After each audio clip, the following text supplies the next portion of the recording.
What is going on, everybody? I hope you're having a great day today. This is Alex from the Fresh Fantasy Podcast. This is the 11th episode of Season 3. Today, we're going to be talking about players with league-winning potential, including Mike Williams, Miles Sanders, and Trey Lance, but it's actually not me talking about it for once. And two sneaky tight ends you need to keep your eyes on in your fantasy football drafts. Joining me today is a man who has been called the Fantasy Football Rocket Man because of how fast he has moved up in this industry. Last year, he was rising all the way to be the director of analytics at Roto Underworld, to this year being the chief analytics officer of one of the biggest fantasy football companies in the world. He is as talented as he is handsome. He is FTN's Josh Larky. Welcome back to the show. Alex, what an intro. I have to say, though, for everyone listening, we don't want to ever spread fake news. Nobody is calling me the Rocket Man except apparently Alex. So let's just get that out of the way. I have no NASA experience. I don't even think I would. If you put a rocket in front of me, I actually don't even know if I would know where the door is on a rocket. I don't know if you know. I certainly wouldn't know how to even get into it. I don't even know if you're supposed to get in a rocket. Do you get in a spaceship but not a rocket? I don't know. Is that the most dangerous part of the rocket, though, is the handle to the door? Because like if the rocket explodes and the handle flies off and it hits you, like is that the most dangerous part, is the handle itself? The world may never know. I am so out of my element. I mean, I would imagine that during takeoff, the flames at the butt end of the rocket, that's probably pretty dangerous.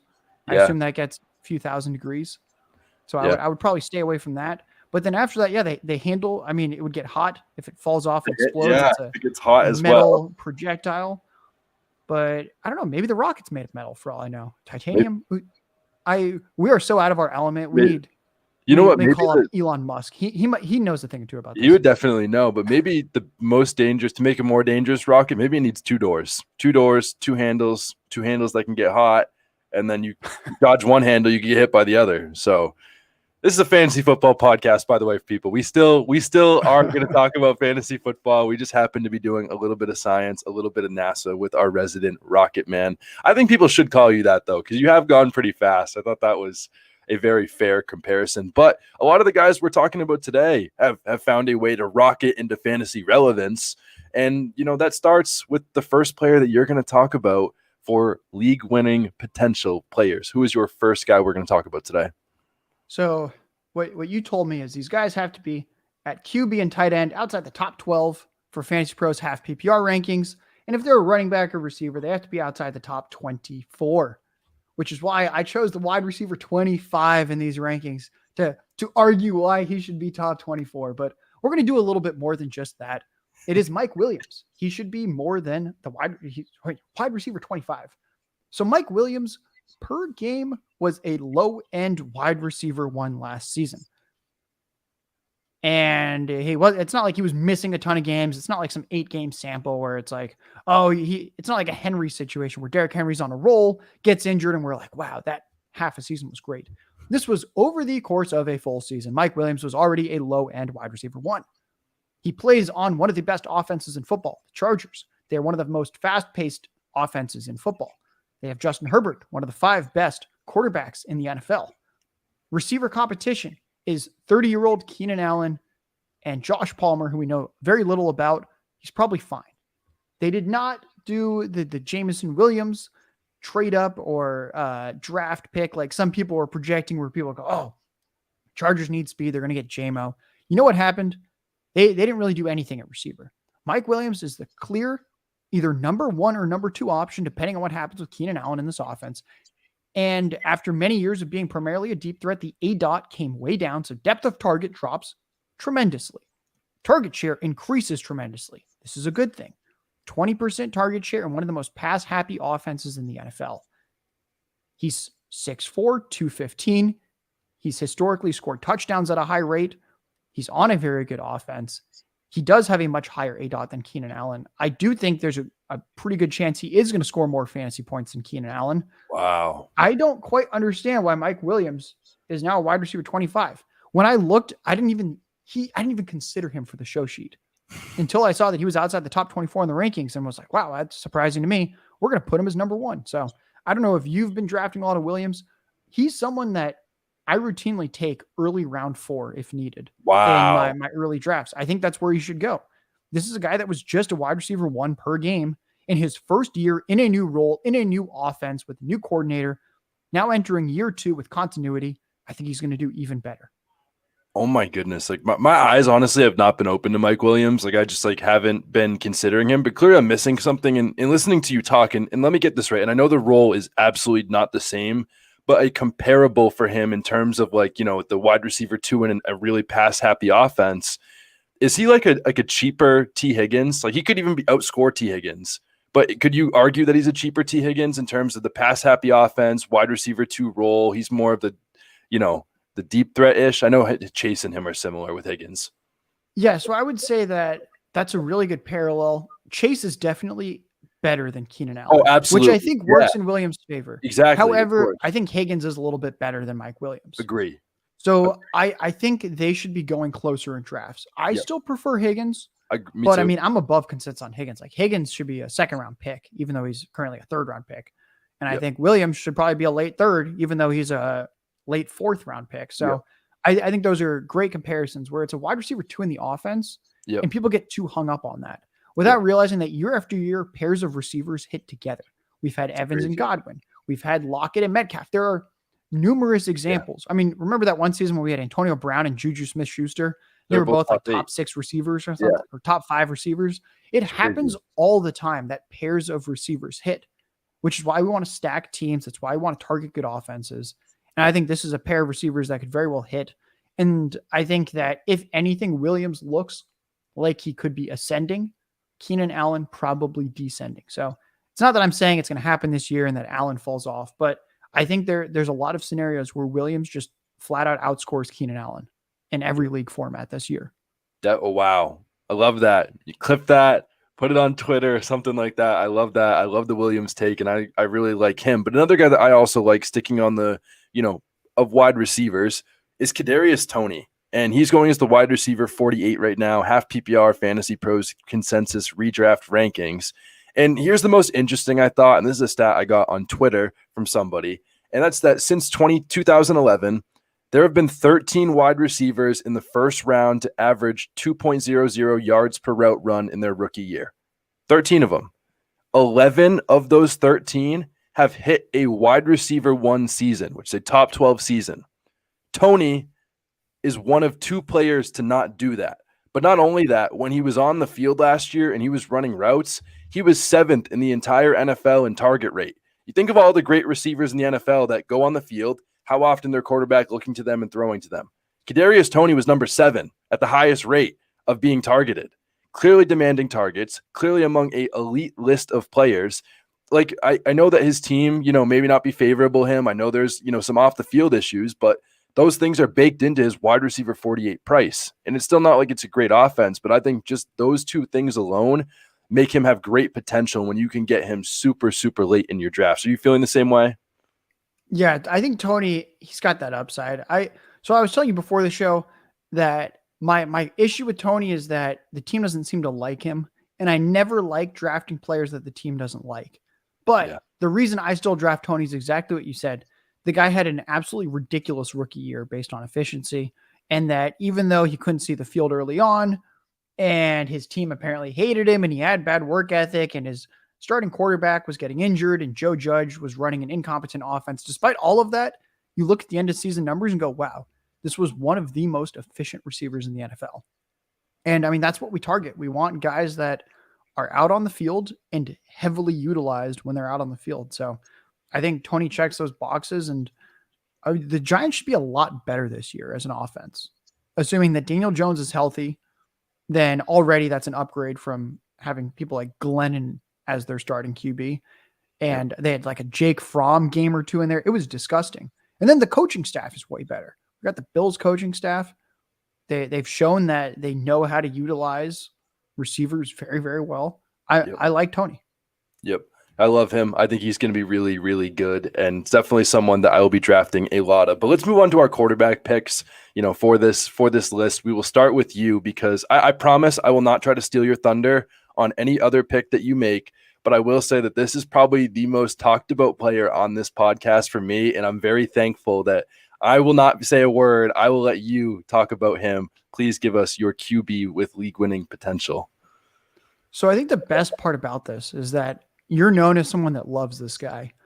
My Twitter presence, I hate the dude. I have had so many tweets making fun of this draft pick because Kyle Shanahan wanted Trey Lance. They trade up to pick 3 to take Trey Lance. He doesn't start as a rookie. When he comes in, he looks terrible for real life football. And inside sources keep leaking that he still doesn't even look that good. And these loosely organized practices they're doing. And yeah, I think if we're talking dynasty, there are so many red flags with Trey Lance. It's ridiculous. I think there's a good chance he's not a good NFL quarterback. Yeah. This is a slow progression. He barely played in college. He literally had 1 season in college that he played. And sure, he was really efficient, but it's 1 season. It was at North Dakota State. This guy is most likely a bad passer of the football. Fortunately, we are not drafting real-life football teams. We are playing fantasy football. Trey Lance is currently the consensus QB 14. That is absolutely ridiculous. This guy is going to be running 8 to 12 times a game. He did it last year when he was in limited action. All the guy does is run. He's really fast. He's on an offense that has, for years, been top of the league in yards per carry, yards per pass attempt, general yards per play. The Kyle Shanahan offense has just been efficient. It's how Jimmy Garoppolo is consistently top 5 in yards per pass attempt year after year in San Francisco. Yeah. And I don't even think any of us would ever go to bat for Jimmy Garoppolo as a good NFL quarterback. So, I mean, how are we not all in on Trey Lance when we know that he's probably not going to be that much worse, if at all, as a passer than Garoppolo, and he's also going to run 6 to 8 times a game? I want Trey Lance in fantasy football. And if you just look at like his per drop back efficiency, he's pretty much the most efficient fantasy point scorer ever at the quarterback position. That's probably not quite going to last, but when he's going at QB 14, he is the latest quarterback that has the QB1 overall in his range of outcomes. Yep. And I say this all the time on podcasts. I am swinging and missing constantly on players. And it doesn't matter, because if you look at teams that win fantasy titles, what do they have? They have 2 to 3 players that vastly exceed ADP. And that's all you need. If you had Cooper Kupp and Fournette and Deebo Samuel on your team last year, good chance you won your league. I don't even care who the other players were. You just needed some body in those other lineup slots. You're probably winning your league. And that's what Trey Lance feels like. It feels like the 2019 Lamar season, where we could very well look up and go, wow, this guy's averaging 25, 26, 27 fantasy points a game. And if you don't have him on your fantasy team, I mean, good luck. It's crazy. It's crazy. I don't want to add anything else, because I think the people that listen to this show know how much I love him. I don't have anything other to add other than I think you're completely right. I mean, the only thing is that I would hope, sooner rather than later, they trade Jimmy Garoppolo. I really don't think there's any chance that they let Garoppolo start. I mean, they did this to Trey Lance for a reason. I think he is going to start for them. He's had, like 1 or 2 throws we've seen on Twitter where he's made really great plays, and those obviously mean a lot in our world, as we saw with Tua this week.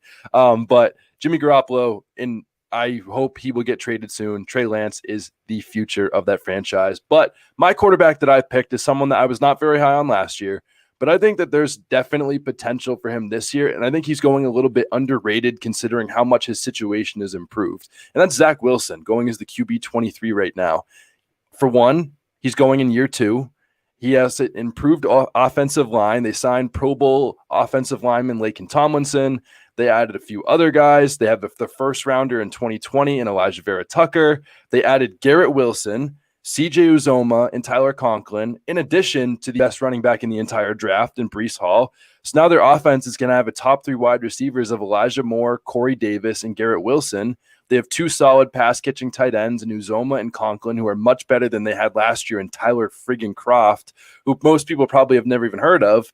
And then you add in another really great running back in Breece Hall that's going to open up this entire offense. I'm not saying that Zack Wilson is going to be like the second coming of Trey Lance, what he'll be this year, but when you get that QB 23 price tag and you think of range of outcomes, and like Josh just talked about, in swinging for the fences, Zack Wilson is the perfect player that you're going to swing for the fences. And it is still the Jets, and they do have to prove us wrong, but I don't know. I think something's cooking up in New York, and I think that big things are coming for Zack Wilson. Am I getting a little too excited here because my background is green in the Fresh Fantasy podcast and I'm too in on the Jets, or do you kind of see what I'm seeing?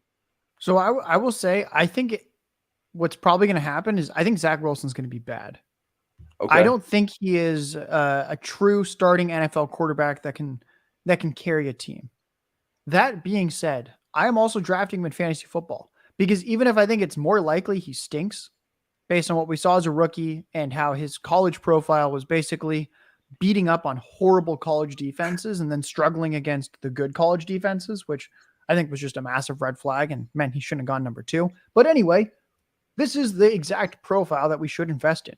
Even if I think there's a 60% chance he's terrible, doesn't matter. He's QB 23 right now.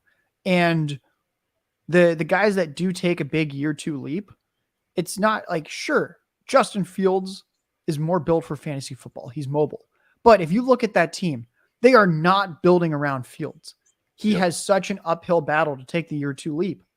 Zack Wilson, who I think is an inferior quarterback, I think in many ways is going to be more likely to take the year 2 leap because of what you said.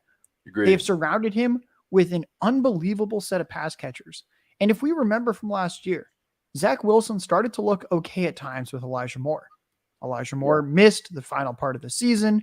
Corey Davis was rarely fully healthy. Croft was the one that was catching passes at times. I mean, it was a terrible scene. And now I think this is probably a top 10 skill position group. So this is exactly what it looks like for the year 2 leap quarterback. So I'm with you. I think it's unlikely Wilson hits, but I think if he hits, he's going to hit really big. And at QB 23, I think you want to be overexposed to this type of player.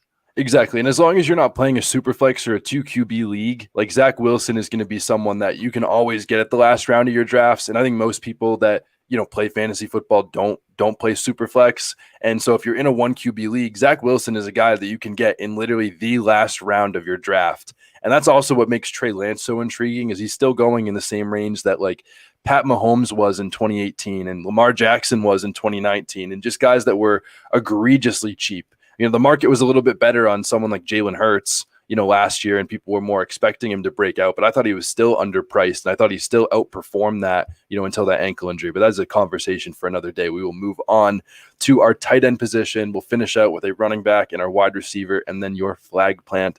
But tight ends, who is your league-winning potential tight end for today?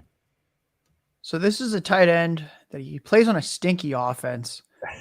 He's a good athlete, but he's not a great athlete. He's got the same 40 time as TJ Hawkinson, which I think that's a pretty good thing. But then there's also the detractors that say TJ Hawkinson is not athletic enough to be elite.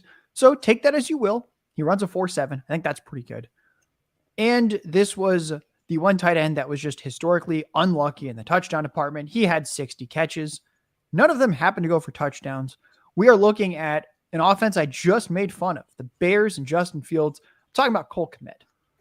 Cole Kmet, I do not even think this is a great talent. I think he's a good NFL tight end. I would never say that this is anything. He's not a special talent. But what Cole Kmet is special at is being lucky to be on an offense that has literally nobody else to throw to aside from himself and Darnell Mooney. And what do we see year after year for breakout tight ends? There's kind of 2 ways that I see it happening. One way, they're on a really good offense and they just catch a truckload of touchdown passes. That often feels hard to predict.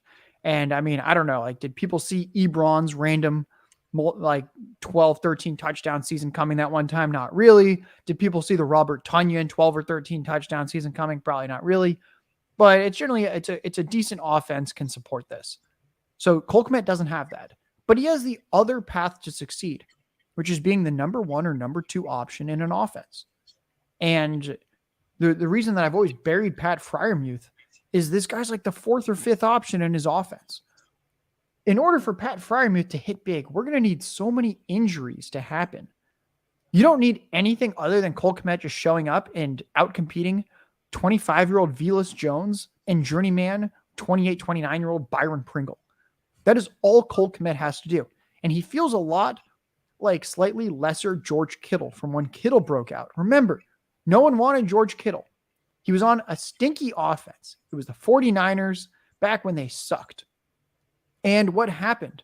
Well, there was literally nobody else to throw to, and George Kittle had like 130 targets, and he had over 1,000 receiving yards, and he was an absolute animal.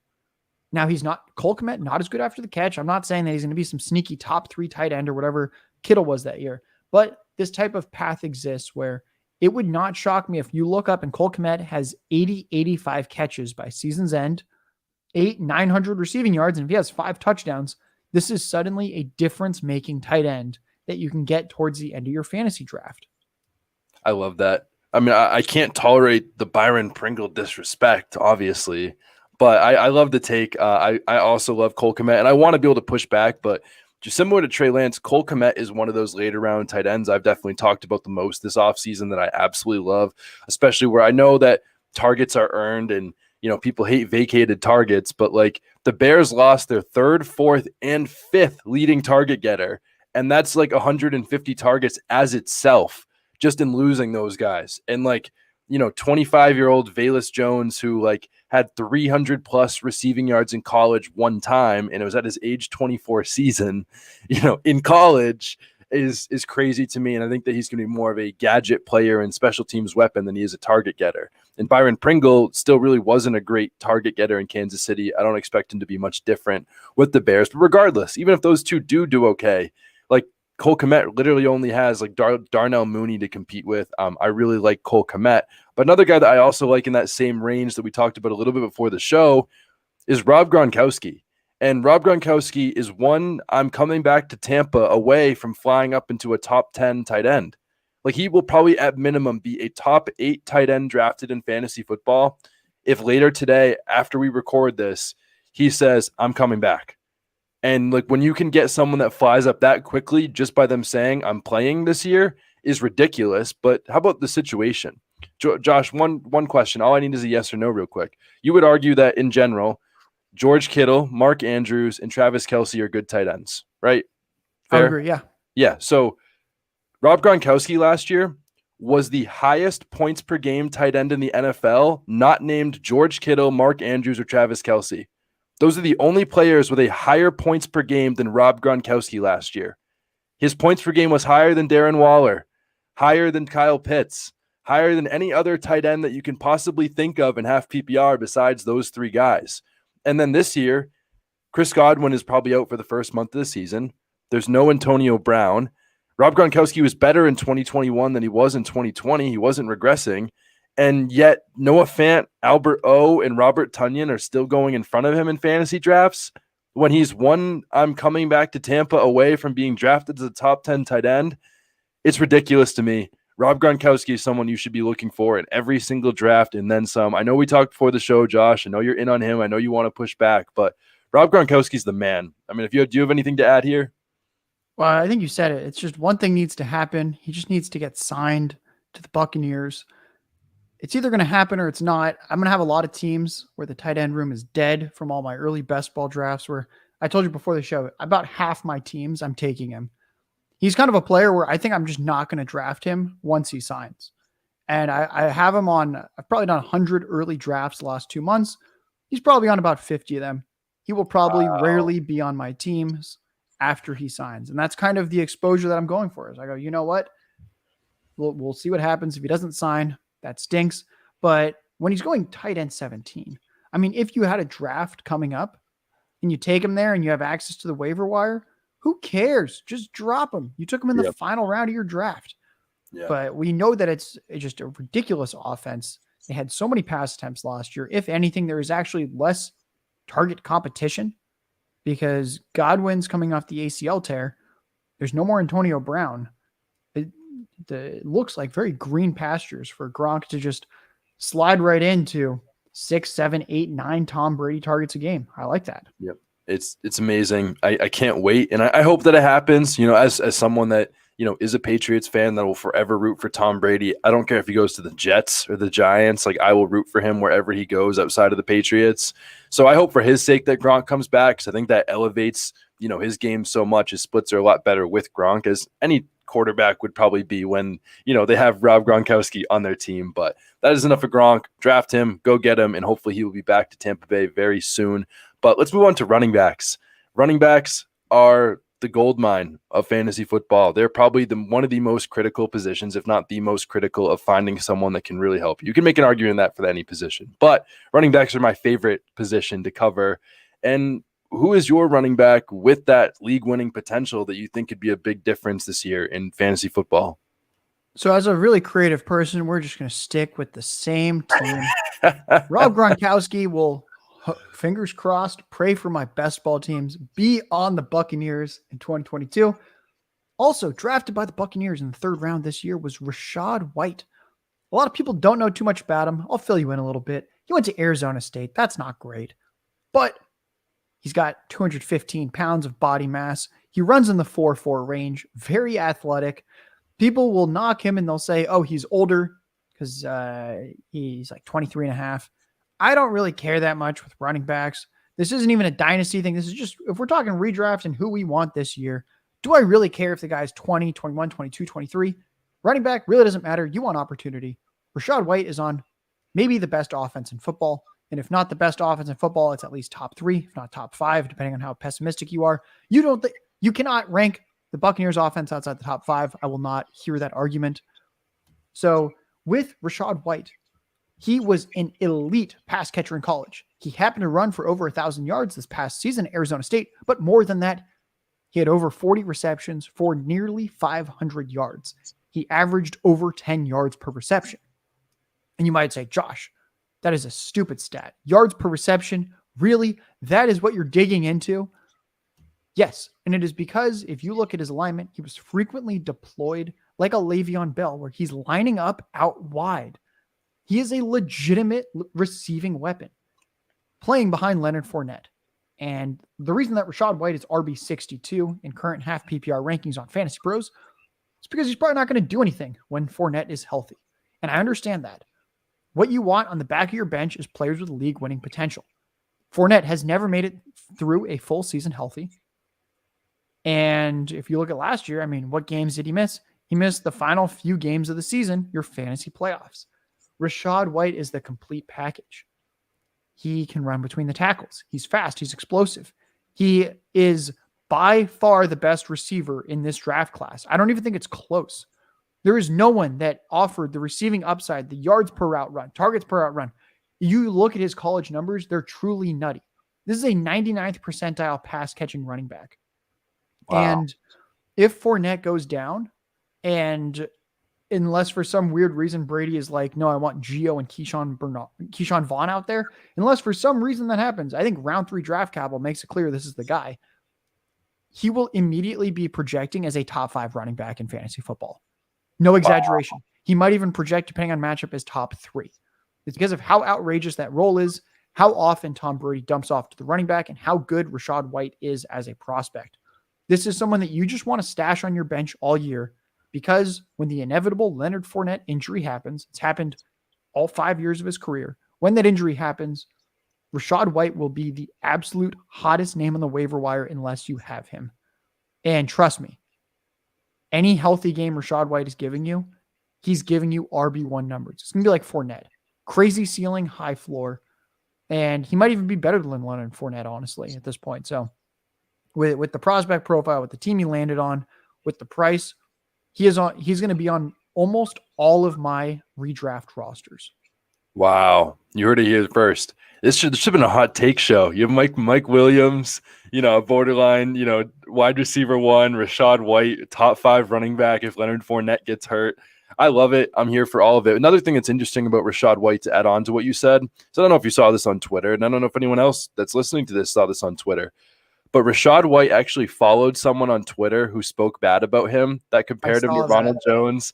And Rashad White, who is in the NFL and is a backup to Fournette, DM'd someone on Twitter and was like, don't ever compare me to Ronald Jones. Like, I'm so much better than Ronald Jones. And the guy's like, Rashad White, like, I literally was like hyping you up the other day. And then Rashad White apologized. He's like, oh, sorry, fam. Like you're fine. So Rashad White, he understands, he doesn't want to be compared to Ronald Jones. He wants to be better than Ronald Jones. And I think that, that with all the things that Josh said, more the fact that he DM'd someone is why I'm buying. But all the great, prospect stuff that you brought up that's actually helpful information is another reason that you should be all in on Rashad White. But a guy that Josh, I'm gonna hesitate when I say this, and I have to preface this because like this was like 2 years ago. This is one of my guys in fantasy football, and last year he was also someone that I was buying, but did not really work out so well. And maybe shame on me, for buying him now again in his fourth season. But he's someone that's gotten better each and every year. Plays in one of the most run-heavy offenses in the NFL, and it's Miles Sanders. I mean, Miles Sanders was tied for second in the NFL with yards per carry. I know, big whoop, yards per carry. That's why I'm listening to this podcast. But it has gone up for 3 straight years, unlike Zeke, that's gone down for 3 straight years. Miles Sanders plays under the number 1 run blocking unit in the NFL. His team led the NFL in rushing touchdowns last year, even though Sanders had none. His only competition is Boston Scott, Kenneth Gainwell, Kennedy Brooks, undrafted free agent, and Jordan Howard, who is still playing. The offense will be even more explosive when you add in A.J. Brown. Last year, he was limited by hand and ankle injuries that Sanders was, and I thought it was pretty relevant that before he got hurt during the season, he played at least 60% of the snaps in every single game before some of those injuries started to pile up. Of course, that is a small sample size. We don't know what this year will look like, but he's going as the running back 27 and might be playing on the team that could lead the NFL in rushing attempts. Like, who's going to take them? Kenneth Gainwell? Like Boston Scott? I don't think so. I think it's Miles Sanders, and I think that he has very interesting potential this year in fantasy football. Am I crazy for still buying in? Should I have been out 2 years ago, or do I actually have a case here that Miles Sanders could be pretty interesting? So I think Miles Sanders is a good pick as well for kind of what you said. It's actually kind of ridiculous that this was the number 1 rushing offense in the NFL for touchdowns, and that somehow Miles Sanders didn't happen to have any as the lead back. I still don't know how it's possible. He had a decent amount of red zone touches. He still had 3 targets a game, despite Gainwell being there, despite the snap share, despite Hurts being a mobile quarterback and them historically not targeting running backs. Miles Sanders has pretty much everything that you want to look for. And I don't quite understand why the price is so low. I think if he scored 5 or 6 touchdowns last year, he'd be going at like RB19, RB20. Agree. You get this ridiculous discount when a player doesn't score touchdowns. Same thing with Cole Kmet, no touchdowns. Miles Sanders, no touchdowns. So I think he's a good pick. I think there's a chance that you get nothing for him. But again, we're swinging for the fences. Yep. I really don't care if I draft, if 3 of my first 10 picks are absolute busts, and that you can't even play them. You can still win your league because you just need 2, 3, 4 guys to vastly exceed ADP. That is how teams win fantasy titles. Miles Sanders, I think he fits the bill there. And I got killed. I have gotten killed for this for the last 2 years of saying, like, don't draft Nick Chubb for your fantasy football leagues, like right at the end of the first round. Like, I get that he's never finished like lower than running back 17, and that is dandy. But like, he's never finished higher than like running back 7. Like, you are not going to win your leagues with that range of outcomes of like, I get that. Yeah, he's still a top 7 running back, but like, you're drafting him at like pick 10 overall. Like that, like you have to be going for players that literally could be what Jonathan Taylor was last year. Players that could be like, okay, no one can be what Cooper Kupp was last year. I'm not saying that, but players that you can absolutely swing for the fences and their range of outcomes is so high because you don't win your leagues playing Nick Chubb. You win your leagues drafting the Deebo Samuels and the Cooper Kupps of the world. Like, you're not going to do it when a guy has no ceiling, but the ceiling guys are the players that you should draft. This is something that I preached last year, something that we will probably continue to preach next time I have you back on this show, and guys that have a lot of big potential. And we'll finish off our league winning potential. We each have a wide receiver to talk about that have league winning potential. We'll start with you before we get into the flag plant. Who is your last league winning wide receiver? So I left the sexiest name for last, since I think that's how we're supposed to do the show, right? This is the big name. Which wide receiver is outside the top 24 for Fantasy Pros half PPR rankings? Josh, who is it? I'm ready for some huge name. I bet he's a Pro Bowler. Turns out this guy's undersized. He's not a Pro Bowler.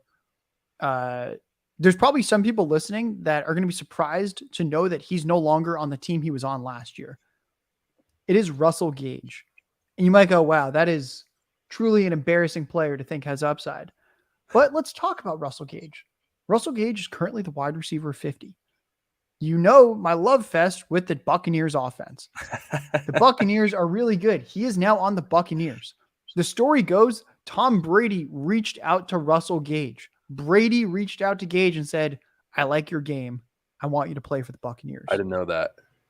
And Gage talked about it. And he was like, wow, when Brady reached out, I mean, how do you say no to that?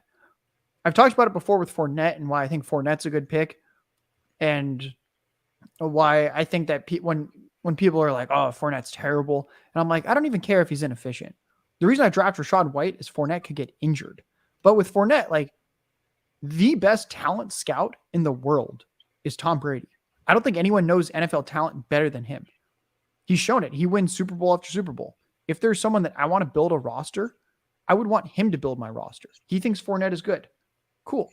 That's why Fournette was really good last year, is he just wanted him on the field. Who did he want? Who did he handpick to play receiver? He approached Russell Gage because Russell Gage is actually really good.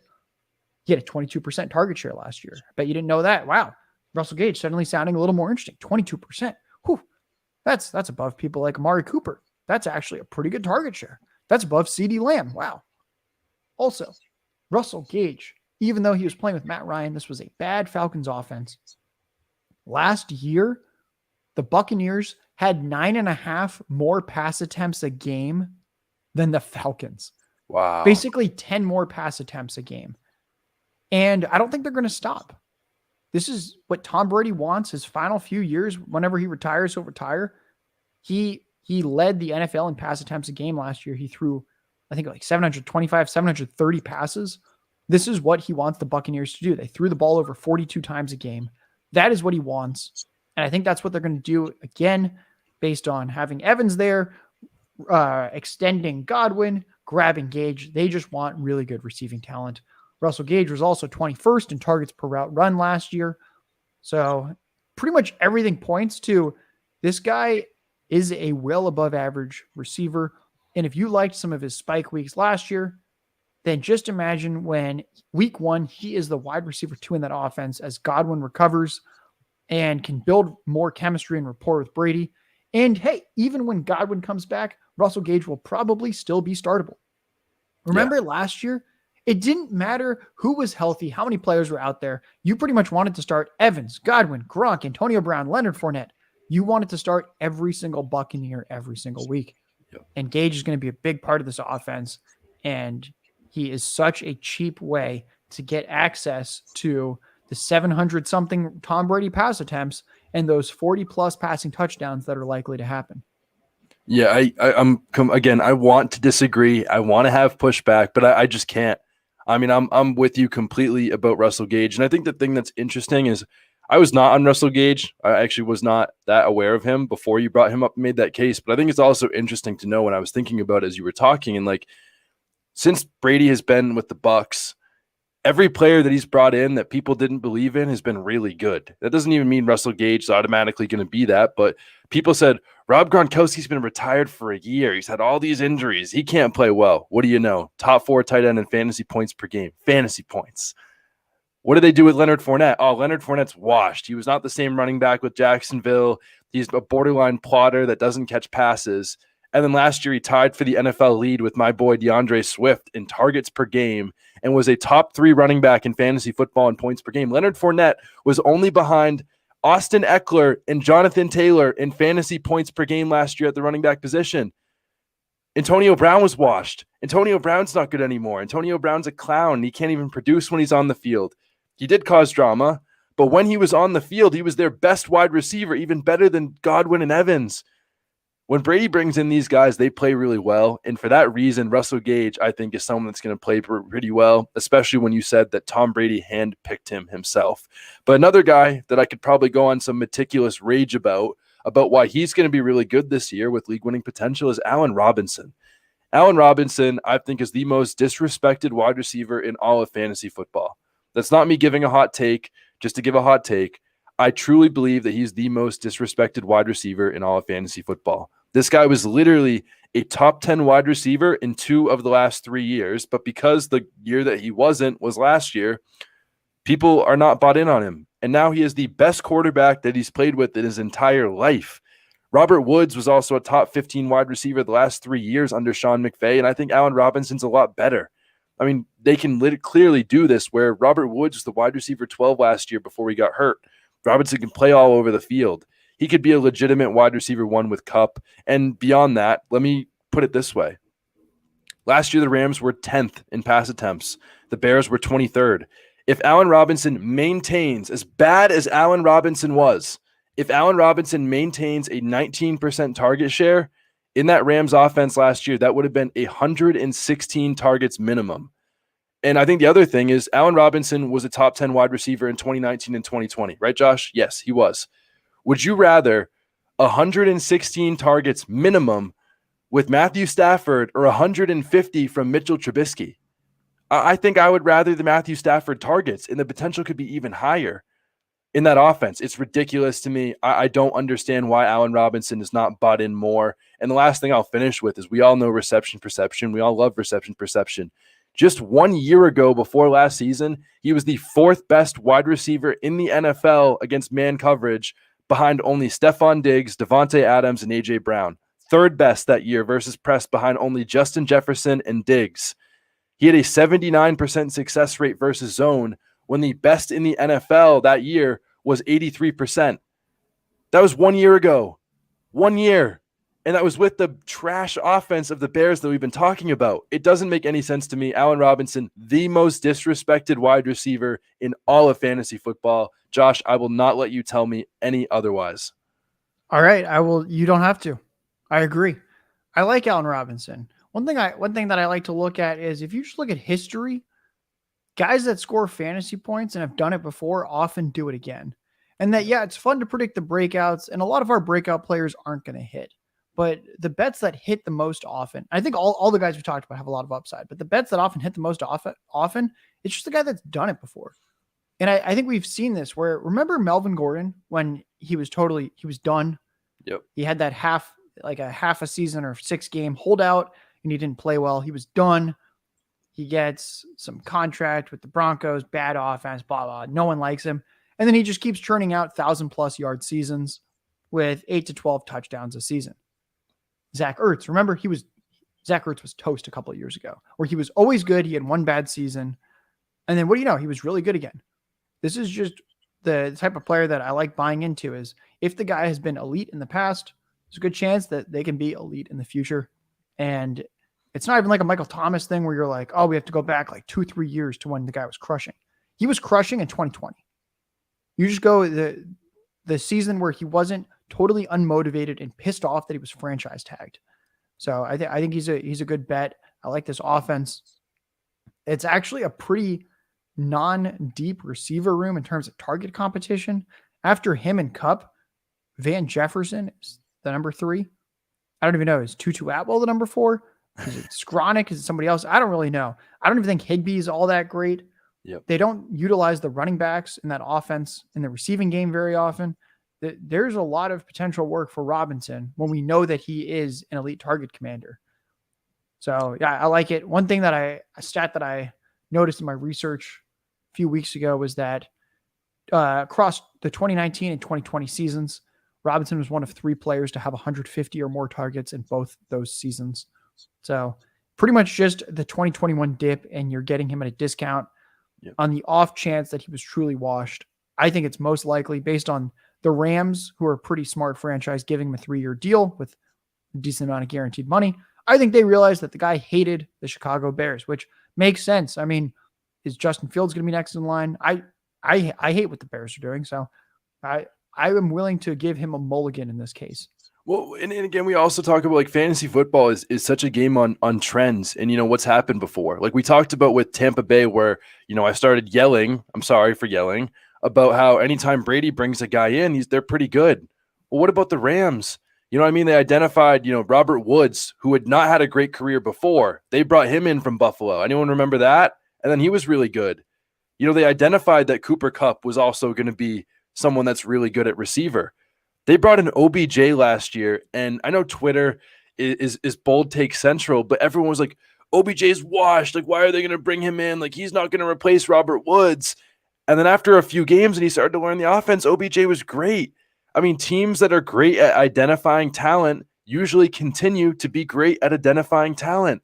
And I think they saw something similar with Allen Robinson. They didn't pay him, 15 or 16 million a year after how bad he was. just because they didn't believe in him. I mean, it's just beyond crazy to me. I'll finish with that. But those trends are very important. When teams identify talent well, they usually continue to identify talent well. And if you look back at these teams like the Bucks and the Rams and all the picks that we didn't believe in, usually they ended up as the ones that were right. And they proved us wrong. I think Allen Robinson will be the same. And we will close with that as we get into the final question of the day. Josh, last year, I'm pretty sure your flag plant with me was our boy, Deandre Swift. I'm pretty sure that was the flag plant that you had last year when you were on this show. Everyone knows how I feel about Swift, and I think Swift was a W of a take, as your flag plant before we got hurt, a top 5 running back. But let's see if we can do it again. Who is this year's Josh Larky 2022 flag plant? So I've got 3 unbelievably hot takes. I'm just going to fire them off. Jalen Hurts is going to outscore Patrick Mahomes in fantasy points per game. Brandon Cooks is going to be a top 12 receiver in fantasy points per game. And Kyle Pitts will break Travis Kelce's 2020 receiving yards record for a tight end. Wow. I love it. Hot take. Care to elaborate even any quick hitters on any of these and why they'll happen? So Jalen Hurts, he was already the QB6 per game last year, despite Jalen Reagor and Quez Watkins playing heavy snaps for that team. And despite it being his first year as a full-time starter, Jalen Hurts should be much better this year because he's now heading into year 2 as the full-time starter. And they just traded for A.J. Brown, who, as you mentioned, reception perception loves him. The fantasy points per route, per target, targets per route run, target share, anything you look at also loves A.J. Brown. He's really good. Devonta Smith had a 22% target share as a rookie, showing that he is probably really, really good. Dallas Goddard's one of the better receiving tight ends in the NFL.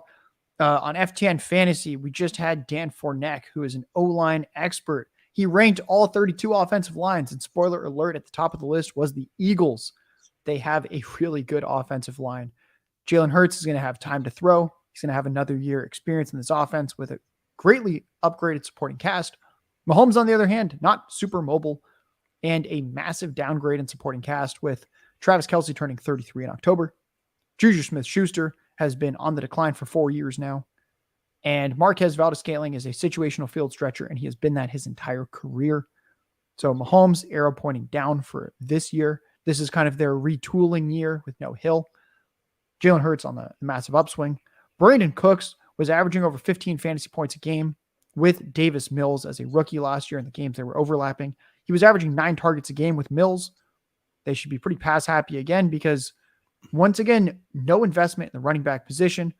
It's post-Achilles rupture, Marlon Mack, 31-year-old Rex Burkhead, and 4th-round pick who was very unproductive in college, Dameon Pierce. So that does not seem like a scary running back room. And the receiver room still not great. Nico Collins doesn't command a lot of targets. John Mechie tore his ACL last year. Probably won't start the season healthy. He's small. He's undersized. He doesn't do anything after the catch. And he has no standout traits. He was a reach, in my opinion, in the second round. Brevin Jordan, maybe good one day, but he's entering year 2. Usually tight ends are not quite breaking out at this stage. Probably a little early for him to break out. All signs point to Brandon Cooks being top 5 to top 10 in the NFL in targets. I think he is the sneakiest candidate to actually hit 100 receptions if he stays healthy for every game this year. I think he had 90 in 15 games last year, so I don't even think that's a hot take. So I love Brandon Cooks. He's a perfect fit with Davis Mills, who's actually good. And then Kyle Pitts. Kyle Pitts just had over 1,000 receiving yards as a rookie tight end. I made a recent TikTok about him. And if we look at the receivers of the past decade who had 1,000 or more yards as a rookie, in year 2, these guys average over 1,200 receiving yards and 17 fantasy points a game. I think this 1,416 receiving yard season from Travis Kelce, it could be in jeopardy either this year or next year. We just have never seen a tight end like Kyle Pitts before in fantasy. And we see all the time that 1,000-yard receivers take massive leaps in year 2. Why not Kyle Pitts doing the exact same thing when, yes, he technically plays tight end, but I mean, he is the furthest thing from just a standard tight end. He is bigger than Josh Allen with the 40 time of Deebo Samuel. I love that. I love all the takes. This is probably my favorite episode I think I've done so far. Sorry to all my other guests. I had other great shows, but just all the hot takes. But I think everything was so realistic and everything was backed up so well. So I very much appreciate all of that, and I think the listeners, must appreciate all your great work. And for the listeners that really did appreciate, which I hope was all of them, and I'm guessing was pretty much all of them. Where can they find you? What are you working on? You got TikTok, Twitter. You come out with so much great content. So please tell the people where to find you. So you can find me on Twitter at JLarkyTweets, JLARKY tweets. You can find me on TikTok, JLarky TikToks. I'm very original with my handles. And you can find all my work on FTNfantasy.com. I have a best ball guide coming out the beginning of June. It's going to be unlike most best ball guides that you've ever seen. And I think even if, let's just say that you play redraft and you're skeptical about best ball, you want to learn more about it, or you want to know how it translates to redraft. Here's the quick spiel. Best ball. You basically draft a team whenever you want during the summer, and the computer will automatically set your lineup during the season for who your optimal players were. So you basically draft like 18 dudes. Each week, maybe 8 to 10 of them enter your lineup. The computer is going to do that. So you don't have to worry about those start-sit decisions. You don't have to worry about trades. You don't have to worry about the waiver wire. You just draft a team and then see if it makes money. And I think that's super fun because I love to draft. So I'm coming out with not just best ball rankings where it's like, oh, here is how I would draft them, which they're generally almost identical to redraft rankings. Very, very little difference. The other thing is I'm actually going to do full write-ups on every single player that I have ranked. I'm ranking over 200 players. There's going to be 1 to 2 paragraphs on every single player outlining why I like or don't like them at their current ADP. So you can see my process. You'll get full projections for those. I'm also projecting the spike weeks and how often these guys are likely going to be giving you 10, 15, 20 fantasy points in a week, because in best ball, you really want the guys that have the super high scoring weeks. So I haven't seen a guide like this come out before, and I'm lucky enough at FTN that they're just letting me loose with this project. So that is most of my content right now is best ball.